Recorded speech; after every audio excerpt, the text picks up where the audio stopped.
श्री गणेश जी बुद्धि के देवता है। कई लोगों को एक भ्रांति है, बुद्धि अर्थात चालाकी, बुद्धि अर्थात चतुराई। लेकिन मैं जरूर यहां पे कहूंगा, बुद्धि का अर्थ चतुराई नहीं होता। जो किसी दूसरे के भलाई में उपयोग किया जाए, जो दूसरों के कल्याण के लिए उपयोग किया जाए। एक बार कैलाश में भगवान श्री गणपति ने अपने प्रिय पिता को एकांत में पाकर एक सुंदर सा प्रश्न किया। उन्होंने कहा, पिताश्री, आप मेरे ही पिता नहीं हैं, आप जगत पिता हैं। तो आप जगत पिता कैसे हुए, इस बारे में कुछ प्रकाश डालें। भगवान शिव मुस्कुराए, गणेश को बड़े प्यार से अपने गोद में लिया, गोद में बिठा करके उनके सिर पे हाथ फेरा और कहा, हे पुत्र, जगत पिता का यथार्थ विश्लेषण आज मैं तुम्हें बताऊंगा। श्री गणेश जी के अलग अलग रूप हैं। एकदंत, विघ्नहर्ता, मोदक प्रिय, मूषक वाहन, धूम्रलोचन, वक्रतुंड, महाकाय, हर प्रकार से उनका नाम। द्वादश नाम में वक्रतुंड महाकाय कोटि सूर्य समप्रभा निर्विघ्नं कुरु मे देव सर्वकार्येषु सर्वदा, ये उनकी स्तुति की गई। सुमुखश्चैकदन्तश्च कपिलो गजकर्णकः लंबोदरश्च विकटो विघ्ननाशो विनायकः धूम्रकेतु गणाध्यक्षो भालचंद्रो गजाननः और द्वादशेतानि नामानि यह पठे शृणुयादपि। ये 12 नाम भगवान गणेश जी के बताए गए। सतगुरुदेव भगवान की जय। गुरुदेव, भगवान गणेश जी को दूर्वा दूबघास अति प्रिय है। इस कथा का वर्णन कीजिए प्रभु। धन्यवाद।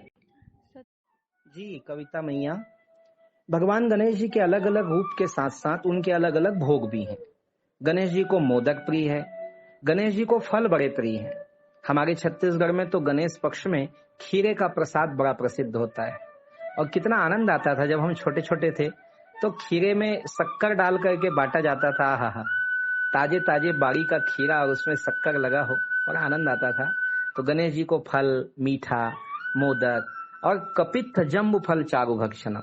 कपित्थ का मतलब कई लोग नहीं समझ पाते। कपित्थ अर्थात कायट का पेड़, हमारे यहाँ कायट बोलते हैं, छत्तीसगढ़ में कैथ, इसका फल होता है।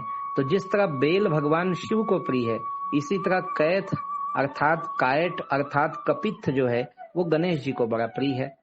और उनके श्रृंगार में सिंदूर चढ़ाया जाता है।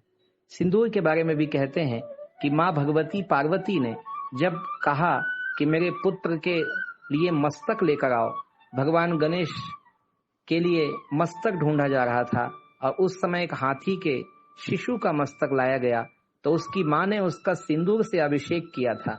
माता पार्वती ने सिंदूर में अभिषिक्त हस्ती का शीश देखा तो बड़े प्रसन्न हुए और उन्होंने गणेश जी को कहा कि हे पुत्र, आपको जो सिंदूर से अभिषेक करेगा उसकी सारी मनोकामना पूर्ण होगी।